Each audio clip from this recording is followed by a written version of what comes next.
Fundada em 1966, a ABS está há 55 anos trabalhando pelo saneamento, pela saúde e pela qualidade de vida das pessoas. Junto com nossos associados, enfrentamos e superamos inúmeros desafios, mas ainda há muito a ser feito. O nosso objetivo é alcançar a universalização do saneamento, trazendo água tratada, coleta e tratamento de esgoto, drenagem de águas pluviais e coleta e destinação adequada de resíduos sólidos para todos os brasileiros, além da preservação do meio ambiente. Qual é o caminho? Todos juntos para chegarmos lá. Com a participação do governo, das empresas públicas e privadas, universidades, profissionais, organizações do setor e da sociedade em geral. Para isso, a ABS São Paulo atua ativamente com suas 7 câmaras técnicas, fomentando o debate com foco e direcionamento nos temas relevantes.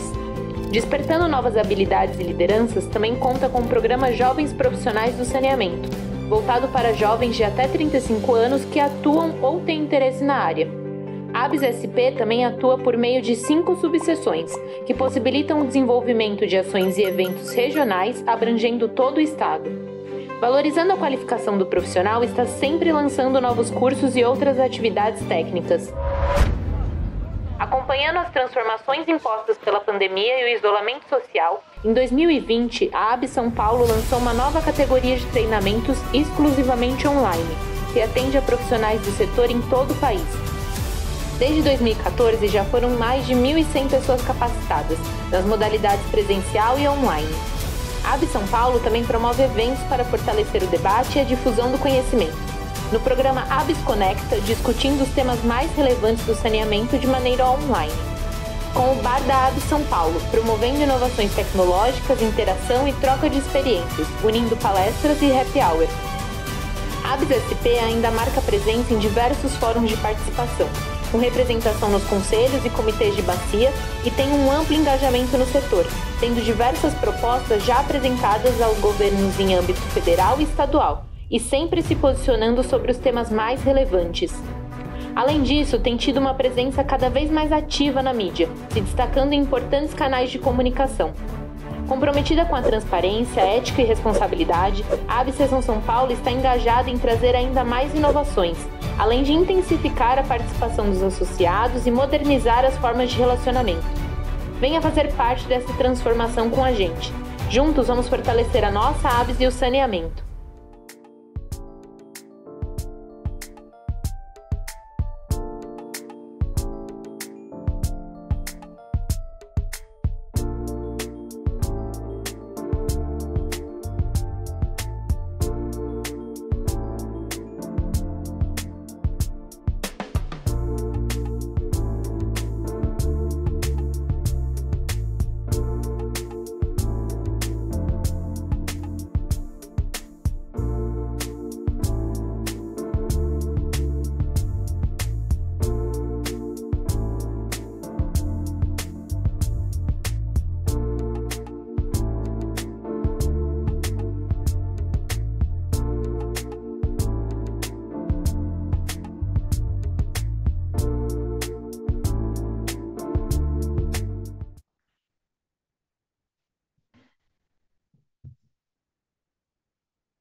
Certo.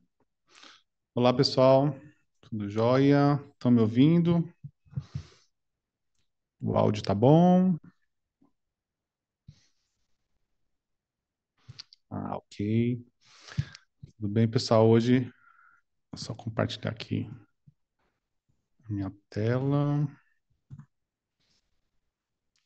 Bom, pessoal, para quem não me conhece, meu nome é Guilherme. Estou aqui, em parceria com a ABS, montando esse projeto, né, de falarmos sobre esse tema tão importante, né, são os estudos de viabilidade econômico-financeira, e também falar sobre a importância que esse tema tem para a universalização do saneamento. Então, estamos aqui para tratar um pouco desse assunto. Acredito que é um assunto extenso, não tem como a gente esgotar em poucas horas, mas é importante para trazer luz para um tema que é tão importante. E o saneamento, né, depois do novo marco do saneamento, ficou cada vez mais em pauta na política brasileira, na sociedade. E também é importante a gente ter esses conceitos econômicos e financeiros é, bem estruturados para a gente alcançar esse tão sonhado, né, universalização do saneamento. Bom, sem mais delongas, eu já vou começar aqui a apresentação. Para quem tiver alguma pergunta, peço para colocar no chat, que eu vou fazer, que eu vou acompanhar aqui. E no final da apresentação, a gente tenta responder o máximo de perguntas possível, tá bom? Bom, como já falei, meu nome é Guilherme, e como experiência nessa área, eu já tive outras turmas também. Então, no ano passado, a gente também ministrou um curso como esse de estudos de viabilidade econômica e financeira. Tivemos alunos da iniciativa privada, alunos de empresas estaduais do Brasil todo, e foi bem interessante a ideia de fazer um curso online, porque a gente consegue ter a abrangência nacional, né? A gente consegue ter alunos de todos os estados, e também foi uma troca muito rica entre diversos profissionais, tinha consultores, né? Engenheiros, superintendentes, enfim, uma troca bem interessante. E foi bem importante, assim, esse primeiro material que a gente produziu, esse primeiro curso, e estamos aqui trabalhando agora com a ABS. Então, falar um pouquinho da minha experiência profissional. Atualmente eu trabalho na Sabesp, na Diretoria de Regulação e Novos Negócios. Eu trabalho na gestão contratual, na área de gestão contratual, mais especificamente na área de gestão dos contratos da região metropolitana de São Paulo. Mas também já trabalhei na diretoria financeira, fazendo estudos de viabilidade dos investimentos da região norte e oeste, da região metropolitana de São Paulo. Então, desenvolvi bastante essa atividade no período que eu trabalhei na diretoria financeira. E também trabalhei na diretoria de operação. Hoje é chamada diretoria de operação, mas antigamente era chamada diretoria metropolitana, onde eu tive a experiência de trabalhar com aquisições de municípios. Então, também trabalhando na parte de estudos de viabilidade, mas sem olhar para a obra, mas olhando para aquisições de novos negócios, digamos assim. Então, alguns projetos que eu já participei, priorização de obras, né, como eu já falei ali na diretoria financeira, e aí teve projetos em indústrias, em shoppings, análise de negociação de dívidas também. Então, algumas dívidas que tinham um valor vultuoso, a gente também fazia as análises. Água de reuso, então, investimentos para utilização de água de reuso, a gente também fazia os estudos de viabilidade, projetos de redução de perdas, ligação em áreas de baixa renda, enfim, diversos projetos que eu já tive a oportunidade de trabalhar, onde eu pude desenvolver ainda mais esse conhecimento. E também na diretoria de operação, antiga diretoria metropolitana, na aquisição de novos negócios. Então, participei da aquisição do município de Guarulhos, onde a gente fez estudos de viabilidade, só que aí do negócio como um todo, e de mais alguns municípios da região Bragantina, onde a gente pôde tanto aplicar o conhecimento de estudos na área de projetos, quanto na área de negócios, quanto na área de municípios novos, né? Então, cada um tem sua peculiaridade, uns mais complexos do que outros, só que ambos muito importantes para aplicação eficiente dos recursos. E foi nesse período, trabalhando na parte operacional, que eu observei uma oportunidade, ou talvez até uma carência, que pode acontecer em diversos pontos do Brasil, né? Será que todo mundo conhece os conceitos econômicos, né? Conceitos financeiros e econômicos, e conceitos esses que geram um valor muito grande para as empresas? Quantos investimentos são realizados no Brasil sem que os tomadores de decisão tenham clareza dos benefícios que aquela obra gera para o negócio? E fiquei me perguntando também quanta gente ainda está sem saneamento pela falta de projetos estruturados de forma que se tenha viabilidade. Então, trabalhando, né, com esses projetos que eu mencionei anteriormente, fiquei me fazendo essas perguntas e vi que é uma área que pode destravar muito valor no setor de saneamento. E especialmente eu falo isso porque eu já morei em cidade que não tinha nenhum tipo de saneamento. Morei 10 anos no interior do Piauí, em uma cidade que não tinha qualquer tipo de serviço de esgotamento sanitário, nem coleta e nem tratamento. Então, eu sei o que é morar numa cidade que não tem saneamento, sei também da importância que o saneamento é, entrega para a população, para as pessoas. Então, talvez eu fiquei me pensando, né? Talvez esse conhecimento possa ajudar as pessoas que não têm condições ainda financeiras, ou não têm condições, não têm o saneamento, nas suas casas. Talvez, se a gente disseminar esse conhecimento, mais pessoas vão ter saneamento nas suas casas. E, inclusive, o novo marco de saneamento, ele também trata essa questão. Foi no novo marco que eles criaram os blocos, né, de regionalização para com o bloco, né, você tem municípios rentáveis e municípios menores, de forma que o conjunto tenha viabilidade econômica e financeira. Então, o próprio novo marco também trouxe esse conceito, só que ainda ele talvez seja pouco difundido no Brasil, né? Eu falo mais a nível de Brasil mesmo. E, bom, pensando nisso, eu fui me aprofundar na área, né? Então, além da minha graduação em engenharia civil, estudei na Universidade Federal do Piauí, eu também pude estudar um pouco, né, da minha graduação na Universidade de Lisboa, onde eu fiz saneamento lá em Portugal, foi bem interessante. E fiz MBA em Gestão Estratégica e Econômica de Negócios pela Fundação Getúlio Vargas. Nesse MBA eu pude consolidar muito melhor os conhecimentos, né, de estudo de viabilidade, de economia, de finanças, e aplicado a negócios. Então, foi nesse período que eu consolidei melhor meu conhecimento nessa área, e atualmente faço um MBA em PPPs e concessões, que é um MBA muito mais direcionado para a infraestrutura. Então, estou tendo a oportunidade de aprender ainda mais estudos voltados para grandes projetos, né? Aí eu já falo dos projetos de bilhões. E, ao mesmo tempo que eu estou trabalhando né, na Sabesp com grandes projetos de infraestrutura também e em processos de PPPs e concessões, já que eu sou gestor dos contratos da região metropolitana. E, enfim, na Sabesp também tem um processo rolando de estatização que muitas coisas também que eu estou vendo na teoria, eu também estou vendo na prática, né? Então, entrando aqui mais a fundo, né, no tema da aula de hoje, qual que é a importância de uma análise econômica e financeira para a universalização? Onde é que tem essa conexão? Onde que essa matéria se conecta com a universalização do saneamento, que a gente sabe, né, tem uma meta de universalização até 2033. Então, a gente, analisando o cenário do saneamento, a gente vê que pouco foi investido nos últimos anos, né, nas últimas décadas, com exceção, talvez, de São Paulo, que seja um dos melhores estados, digamos assim, nesse quesito. O Brasil, como um todo, pouco investiu.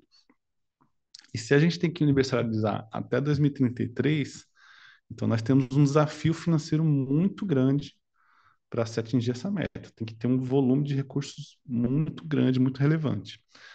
E esses recursos, eles vão ser executados através de obras, a maior parte delas. Então, também a necessidade de profissionais na área de engenharia, na área os incorporadores, as construtoras vão ser muito demandadas. Então, tem desafios muito grandes, atendimento de área rural, enfim. Tem desafios jurídicos também. A gente tem as questões das áreas que são de impedimento legal, tem áreas que são invadidas. Então, assim, tem diversas questões jurídicas também que vão ser um desafio para a universalização, questões ambientais, de licenciamento, enfim, questões regulatórias. Então, tem vários desafios a serem vencidos até 2033. Então, a eficiência da aplicação dos recursos, tanto os financeiros, recursos humanos, enfim, vai ter que ser muito grande para que a gente alcance, né? A gente que eu falo Brasil, essa universalização até o ano de 2033. E quais aplicações que a gente pode imaginar dos estudos de viabilidade? Uma delas é a participação em leilões. A gente está vendo diversos leilões acontecendo no Brasil, né? Depois de 2020, tivemos, sei lá, Maceió, Rio de Janeiro, diversos municípios, é, diversos leilões, e para você participar desses leilões, você tem que fazer uma análise econômica do quanto que você pode oferecer como outorga, ou então como desconto tarifário. Enfim, seja uma outra modalidade, você vai ter que fazer um estudo de viabilidade mais completo para você não fazer besteira de oferecer uma outorga muito maior do que o negócio realmente vale. A gente sabe também que na hora do leilão você tem poucas informações às vezes para tomar uma decisão, então aquilo que você não tem confiança nos dados normalmente se coloca em uma matriz de riscos, mas normalmente você tem que fazer uma avaliação econômica muito bem feita para ter confiança nos números que estão envolvidos ali de outorgas, principalmente. Além da participação, digamos assim, para entrar no município, a partir do momento que você entra, você vai fazer escolhas e priorização de investimentos. Então, tem investimentos que você vai escolher um em detrimento do outro, tem investimentos que você vai escolher fazer primeiro ou depois, né? Então, para cada tipo de decisão como essa, também é possível fazer um estudo de viabilidade para você saber, eu vou fazer uma ET ou eu vou estender uma adutora para atender aquele determinado bairro. Eu vou fazer uma estação de tratamento compacta ou eu vou, sei lá, fazer fossas sépticas, né? Então, são decisões que qual bairro eu vou fazer primeiro, enfim. Tem diversos trade-offs, diversas decisões que podem ser tomadas e o estudo de viabilidade vai contribuir para trazer clareza também para as decisões. E também tem uma terceira aplicação que é o reequilíbrio dos contratos. Então, às vezes você participa de uma licitação, você vence a licitação, só que depois você descobre que uma variável ou outra não está exatamente como foi colocada no edital, e você olha na matriz de risco, ela não está alocada da forma adequada. Então, enfim, estou dando um exemplo, mas diversos outros exemplos podem necessitar de um reequilíbrio dos contratos. Então, nesse processo também, com certeza, é feita uma análise econômica e financeira para se chegar no valor justo, digamos assim. Nem todo risco tem que ser alocado para a empresa privada. Então, tem essa questão a ser pensada também. Então, antes de falar aqui de coisas importantes que nós devemos considerar nos estudos de viabilidade, eu vou falar de erros básicos que a gente não pode cometer ao fazer uma análise financeira, nem que seja aquele famoso papel de padaria que muita gente fala, não, faz uma conta aí de padaria. Quando a gente trata de investimentos de longo prazo, investimentos vultuosos, tem coisas que a gente não pode cometer, como, por exemplo, utilizar o payback simples. Eu vejo isso acontecer com frequência em investimentos menores, só que na área do saneamento, na área de infraestrutura de forma geral, a gente não pode, por exemplo, vou investir R$ 1 milhão em um negócio que traz um retorno de R$ 200 mil por ano. Então, eu vou concluir que o payback dele é 5 anos. Payback, para quem não conhece, é o tempo de retorno, o tempo que eu vou precisar para ter aquele retorno do investimento que eu fiz. Então, o payback simples, ele simplesmente não existe no mundo real. Ele é feito de uma forma para simplificar, talvez, alguns cálculos, mas na área de infraestrutura a gente não pode usar ele porque ele não considera o valor do dinheiro no tempo. Então, payback simples a gente não pode utilizar, não pode fazer, não pode cometer esse tipo de erro. Também não podemos somar valores em períodos diferentes. Vou dar aqui um outro exemplo.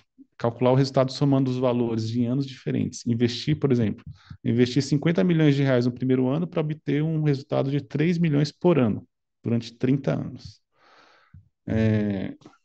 Isso aqui é já falando para quem realmente é iniciante no setor, né, na área.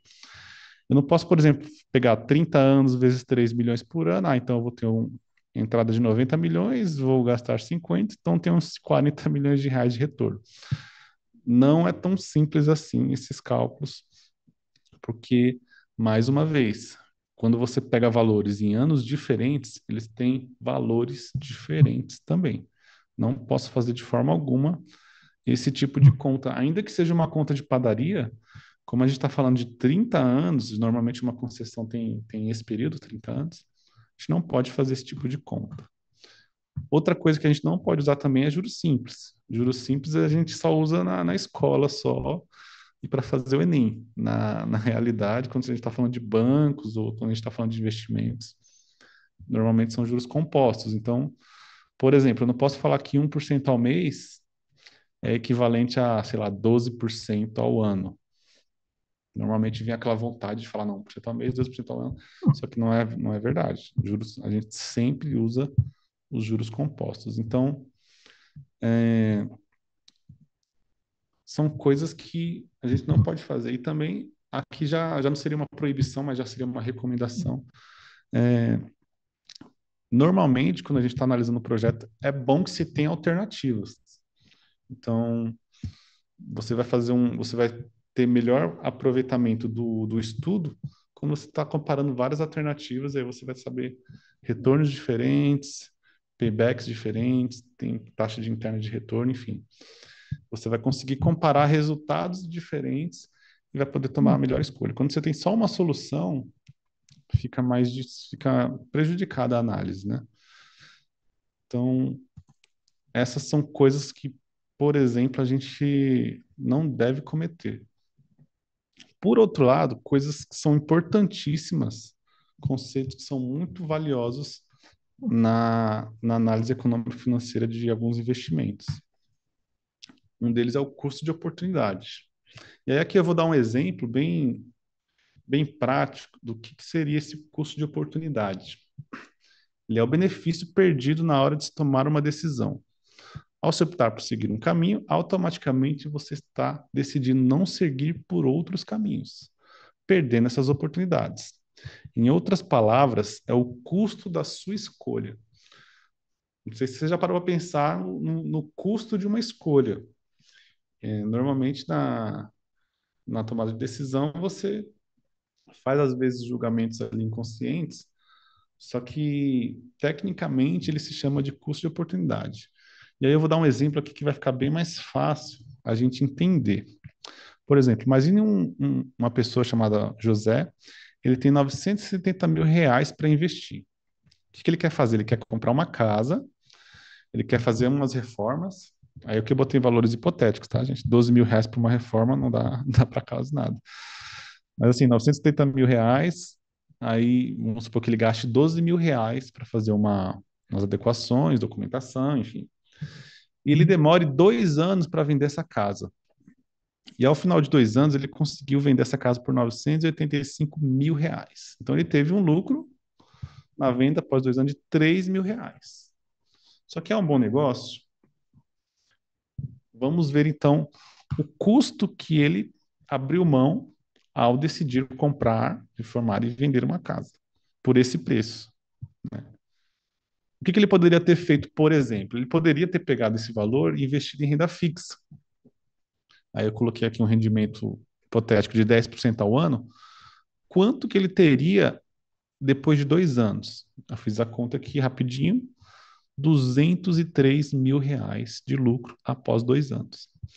Então, o custo de oportunidade é você fazer comparações. Se eu tivesse investido em renda fixa, eu teria esse retorno. Ao vender essa casa por esse valor, eu vou ter esse retorno aqui.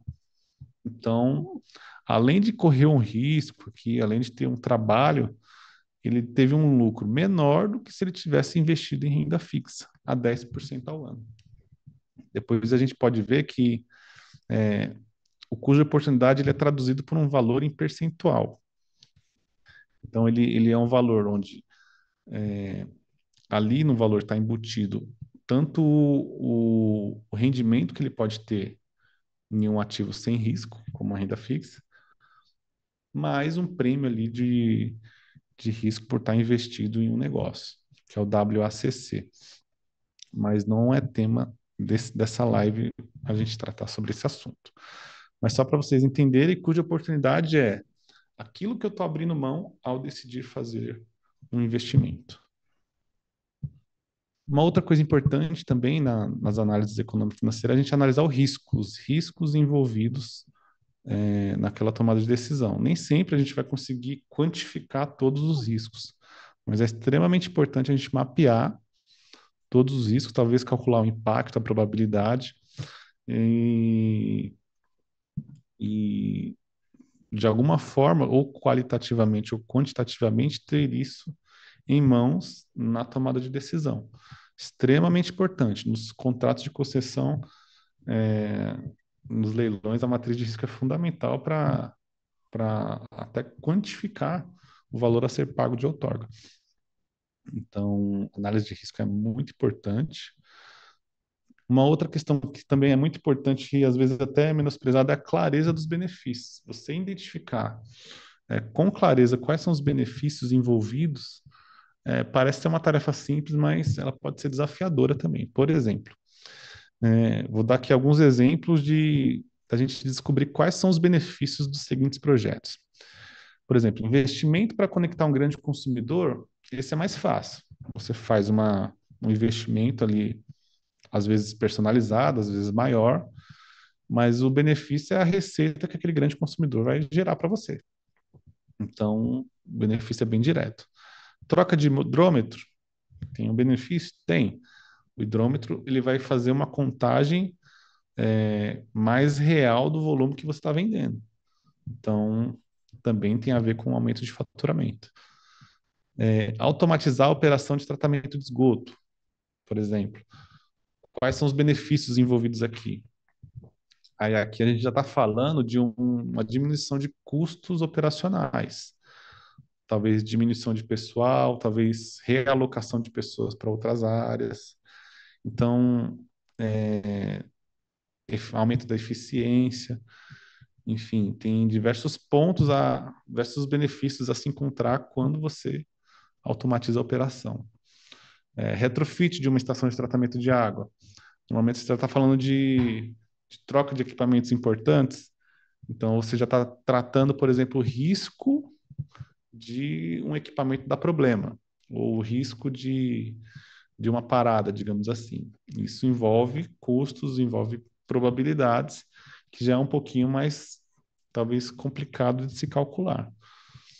Redução de perdas. Quando você reduz perdas, o volume de água, para ele ser traduzido em fluxo de caixa, você tem que voltar até a produção. Porque, na verdade, quando você faz um investimento para reduzir perdas, na verdade, você está economizando com material de tratamento e energia elétrica. Por quê?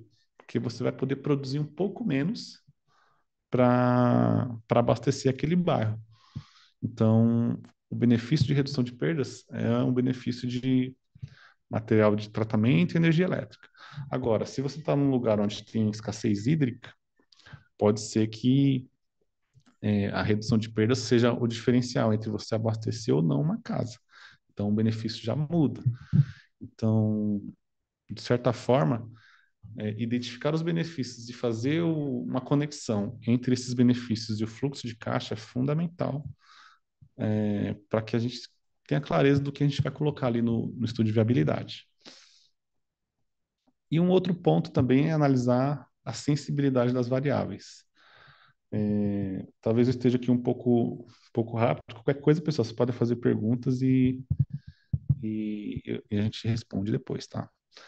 Mas a sensibilidade das variáveis, a gente brinca aqui, né, que tem variáveis que gritam e variáveis que sussurram.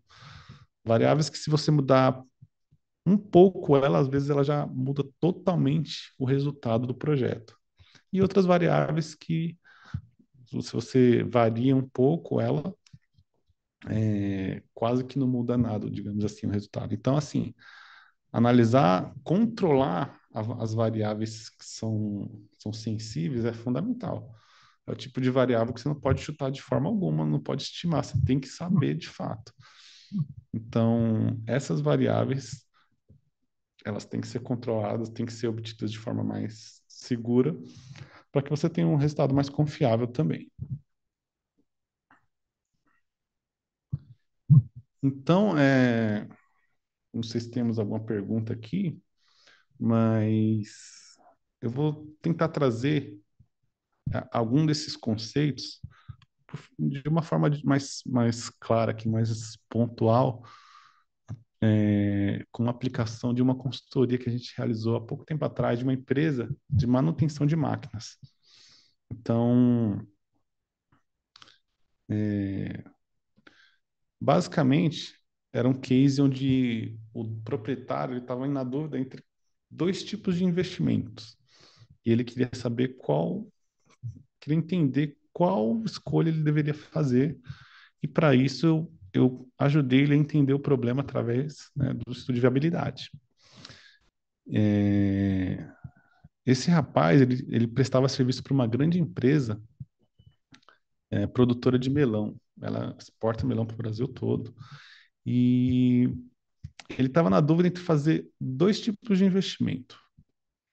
Ou ele iria reforçar o setor de manutenção dele, que era o carro-chefe, ele prestava um serviço de manutenção para essa empresa, então ele queria reforçar esse setor com um segundo torno mecânico. O torno mecânico é uma máquina, a principal máquina que ele usava para fazer as manutenções dessas máquinas. Ou então, ele estava pensando em comprar outros equipamentos para expandir a área de atuação dele para retífica de motores. Então, nesse segundo exemplo, além de trabalhar com a manutenção dessas máquinas dessa empresa, ele também trabalharia numa frente fazendo retífica de motores. Então, o investimento aí aqui são valores, não são os valores corretos, assim, não são os valores reais, mas só para a gente ter uma noção, o investimento em torno mecânico era aproximadamente R$ 100.000 e o investimento para criar a retífica aproximadamente 300 mil, sendo que ele teria que contratar ainda novos funcionários. Então, o OPEX, né, que são os custos, ele também iria aumentar. Então, é uma decisão que ele estava na dúvida entre reforçar a parte da manutenção ou expandir os negócios para uma outra área. Então, para aumentar o número a quantidade de informações, eu fiz algumas perguntas para ele para entender melhor o problema. Então, por exemplo, eu fiz perguntas como: você está perdendo clientes por conta da baixa quantidade de tornos que você tem hoje? Existem serviços que esse torno atual não consegue desenvolver? Quais são os riscos de parada? Quantos dias, se ele parar, por exemplo, essas máquinas que você tem hoje, quantos dias ele pode ficar parado? Qual é o impacto disso, se ele ficar parado por muitos dias? Qual a probabilidade, né, dos equipamentos que você tem hoje darem problema? Então, com essas perguntas, basicamente o que eu queria descobrir? Eu queria ver qual o risco que ele teria ao permanecer com o maquinário que ele tinha hoje. Queria ver quais eram os impactos e a probabilidade dele ficar só com uma máquina, que ele só tinha um torno mecânico, e expandir o negócio dele. Depois de conversar muito, eu percebi que os benefícios que ele estava buscando ao comprar o torno era uma segurança maior para atender o maior cliente dele. Então, ele ia ter uma redundância ali de equipamentos. Se desse problema em um, ele teria um outro ali para trabalhar. e também estava buscando uma maior precisão. Esse equipamento era mais moderno e teria condições de fazer serviços mais precisos. Só que ponto de atenção, ele tinha um baixo potencial para incremento no faturamento. Então, basicamente, se ele investisse nessa primeira opção, ele estaria investindo em segurança. Caso ele tivesse investido na opção 2, ele teria outras questões a serem resolvidas. Por exemplo, eu levantei com ele se a demanda para esse tipo de serviço de retífica era alta, se tinha sinergia com as atividades que ele já exercia e se ele conhecia, se ele tinha know-how daquelas atividades.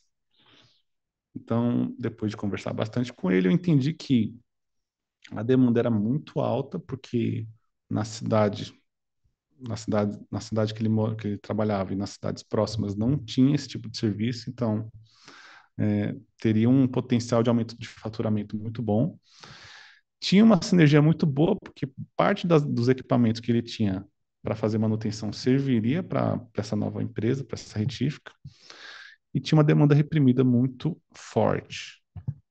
Só que também essa decisão traria desafios, como, por exemplo, aumento de pessoal, e ele teria que se alavancar mais, teria um investimento mais elevado. Então, o que eu fiz? Peguei essas informações e fiz um estudo de viabilidade comparando as duas opções, apresentei os números para ele, dando clareza de quais eram os benefícios e os desafios que estariam envolvidos em cada uma das opções.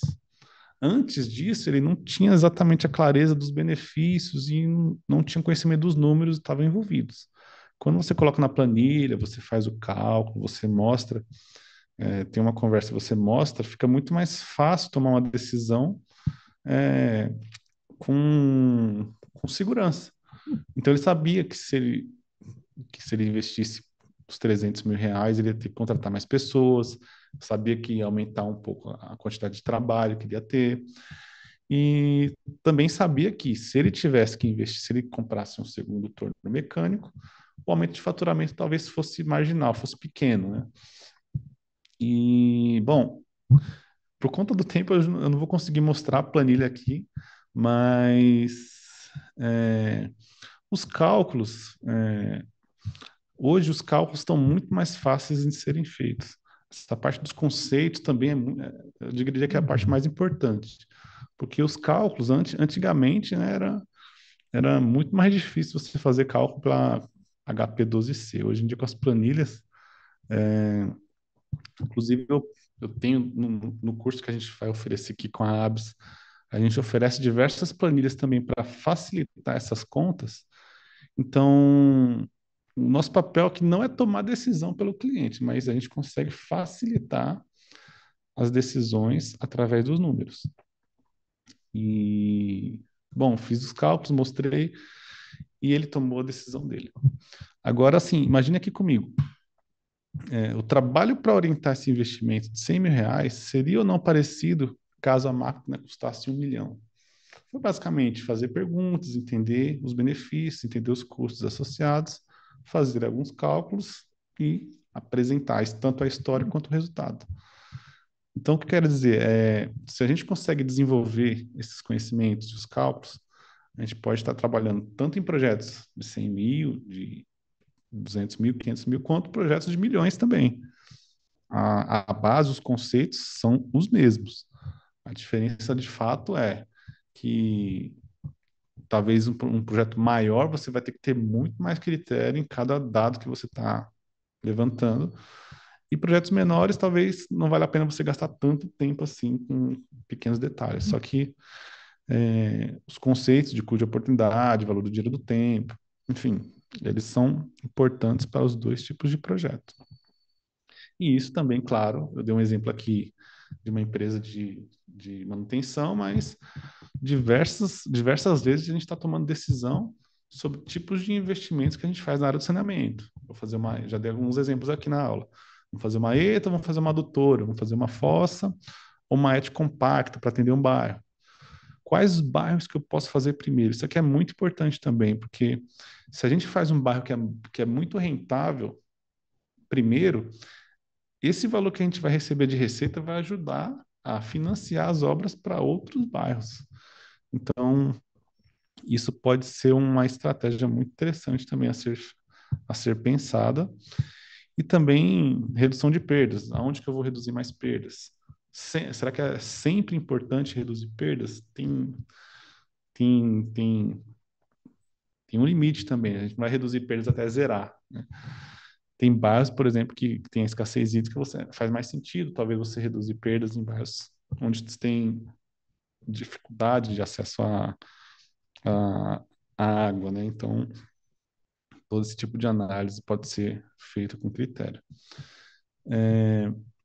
Então, pessoal, para a gente tratou aqui um pouquinho desse assunto, né, de estudo de viabilidade, e também a gente está falando, está apresentando aqui para vocês um treinamento que a ABS está fazendo.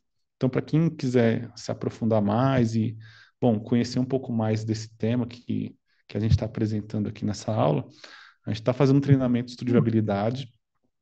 Ele é aplicado ao saneamento e ele foi modelado para esse sentido que a gente mostrou aqui na nossa live, para escolha e priorização de investimentos. Tem outras aplicações também, como reequilíbrio de contratos, né, participação de leilões, mas a gente está modelando aqui esse curso em 2 dias, focado para escolha e priorização de investimentos. Então, ele é específico para quem atua na área de saneamento, então a gente até encontra muitos cursos no mercado, só que são cursos com exemplos diversos. Aqui a gente sempre busca pegar exemplos na área de saneamento para ter uma troca mais interessante. Então, na outra turma, a gente conseguiu conversar muito com os alunos, eles trouxeram exemplos das empresas de saneamento que eles trabalhavam, e isso enriquece bastante nosso curso. A gente aprende muito, eu aprendo muito também com os alunos, e é bem interessante ser um curso focado, nichado na área de saneamento. A gente fornece planilhas de matemática financeira prontas, então toda aquela calculeira lá de juros compostos, enfim, tudo isso aí está muito mais fácil porque a gente disponibiliza no curso planilhas já prontas. Então, para quem tem dificuldade com matemática financeira, isso não é um problema. A gente vai focar bem aqui nos conceitos, claro, tem a parte de cálculo também, só que ela está muito mais fácil, a gente vai entregar diversos modelos. Também tem modelos prontos de estudo de viabilidade, modelos que são aplicados no mercado, aí, modelos reais. Então, a gente também vai disponibilizar alguns modelos para vocês. Inclusive, eu vou apresentar aqui algumas dessas planilhas. E, bom, e a ideia é ser um curso com foco na prática, né? Ele é direto ao ponto. Então, a gente vai sempre passar um pouco de conceito, mas já aplicar em exercícios, enfim, para a gente sair daqui realmente sabendo fazer um cálculo, um dimensionamento, uma análise econômico-financeira. Ele vai ser realizado no dia 27 e 29 de maio, então na semana que vem já, as inscrições já estão bem próximas de serem encerradas. Bom, e eu tenho investido bastante nessa área, né, como eu mostrei ali no meu currículo, estou fazendo 2 MBAs, já trabalho há muito tempo nessa área, e eu estou resumindo conhecimento de vários anos de experiência e também eu tenho uma limitação que eu só consigo uma turma por ano. Então, algumas pessoas já me procuraram porque não conseguiram entrar em turmas anteriores, enfim, perguntaram se eu conseguiria dar é, em outros momentos, só que normalmente eu aproveito as minhas férias para entregar esse curso. Então, é uma oportunidade bem interessante para quem ainda não conhece, né? Para quem já sabe parte de engenharia, parte operacional, mas não conhece muito bem a parte econômica e financeira, reportagem muito interessante de você já aprender com exercícios aplicados à área de saneamento. Então, não perca essa oportunidade. Se você não sabe, não aplique esses conhecimentos, eu tenho certeza que você vai recuperar muitas vezes o valor desse curso no seu primeiro projeto. Porque em saneamento a gente fala de milhões, então qualquer percentual que você conseguir melhorar, você conseguir gerar de eficiência, de valor em cima desse projeto, você vai estar, enfim, tendo um retorno muito grande. Você vai ter mais visibilidade na sua empresa também, porque É a linguagem dos executivos, qual é o valor que você está entregando para a empresa. Você vai aprender agora a calcular esse valor que você está entregando para a empresa. E, enfim, vai conhecer essa parte que é bem interessante, de você saber qual é o valor que seu projeto está agregando. Então, para quem quiser fazer inscrição, é só mandar um e-mail para esse financeiro@abs, abssaopaulo.org.br, e todas as demais informações vocês podem tirar lá com o pessoal da ABS. Eu vou mostrar aqui rapidinho só as planilhas aqui exemplo de planilhas que a gente vai disponibilizar que vai facilitar bastante. Então aqui, por exemplo, a gente tem uma planilha onde a gente tem os conversores de taxa de juros, né? São cálculos simples, mas facilita bastante aqui para você ganhar tempo. Cálculo de valor presente, enfim, cálculo de períodos. Essa daqui a gente também vai disponibilizar para os nossos alunos e aqui mostrando alguns exemplos de projetos que a gente vai ver no curso, né? Tem um exemplo de estudo de grandes consumidores, aqui tem as variáveis, projeto de redução de perdas, vocês vão aprender a calcular isso e vocês vão conseguir saber qual que é o seu VPL, TIR, payback, descontado, enfim. Redução de perdas em casos de crise hídrica também, que é diferente. Enfim, tem estudos de riscos aqui, enfim. E tem mais alguns exercícios que eu estou guardando aqui para surpresa. Mas enfim, pessoal, era essa apresentação que eu queria fazer para vocês, falar da importância dessa matéria para a universalização do saneamento. E caso vocês tenham alguma dúvida, mandar um e-mail para a ABS, e aí vocês vão poder fazer a inscrição e tirar qualquer dúvida que vocês tiverem. Tá bom? Agora eu vou ver se não tiver nenhuma pergunta, a gente pode encerrar.